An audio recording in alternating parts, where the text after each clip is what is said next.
ያንተን ሔዋን ስታገኝ ወደ ሌላም አታስብም እንደ አዳም ወደ ምስጋና ወደ ቀጣይ ህይወት የኔ ናት የኔ ነው የሚለው ልብ ያረጋግጣል። የዚህ ተቃራኒ ግን እርግጠኛ ያለመሆን መጠራጠር ስጋት ፍርሃት አንዳንዶች እኮ ለጋብቻ ዋዜማ ላይ ሆነው ላገባ ተዘጋጅቻለሁ ግን አላምነውም ይላሉ። ጊዜ ሰጥቶ ማሰብ ነው። እግዚአብሔር ያልፈቀደው ከሆነስ ችኩል ለመጉደል ይቸኩላል ይላል። እንዲህ ያለ ነገር በአንድ ጀንበር አይወሰንም። እንደው ቃሉ ደስ ባይልም በቲፎዞም አይወሰንም። ርብቃ ቤተሰቦቿ ስለወደዱለት ሳይሆን ራሷ ስለወደደችው ያገባቸው። ዘፍጥረት 24 ላይ የምትወዳትን ነው ማግባት ያለብህ፣ የምትወጂውን ነው። እናቲ ስለወደዱት የሰፈር ሰው ስለወደደው አይደለም። ያ ሌላ ጉዳይ ነው።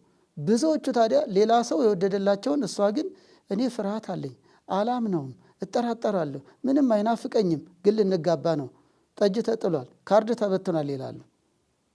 ጠጁን ቢበላሽ ካርዱን ቢሰበሰብ ይሻላል ህይወትሽ ከሚበተን።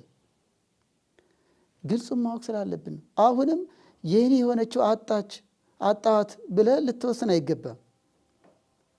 ያንተ ያልሆነች ከሆነስ ያንተ ሌላ ከሆነችስ ብቃት የለህምና ብቃት የለንምና የግድ እሷ ላይ ልንወስን አንችልም። እግዚአብሔር ያንተ አይደለችም ወደ ስህተት አትሄድ እያለ ከሆነስ አታስከፋት አንተም አትከፋ ሌላ ውድቀት ውስጥ አትግቡ እያለ ከሆነስ። ስለዚህ እንዲሁ በአንድ ወገን በዚህ መንገድ ማየት ይገባል። ፈቃድ እግዚአብሔር ልብን በማዳመጥ በሁለቱም የልቦና ፈቃደኝነት ሔዋንም ደስታውን አዳም ደስታውን ወይም ደግሞ አብሮነታቸውን ቀጥለው ልጆች እያፈሩ እንደቀጠሉ ሁሉ እና አቤል እንደተወለዱ ሁሉ አሁንም እንደዚሁ የራሱን ሲያገኝ ልብ ያርፋል፣ እፎይታ ይሰማል።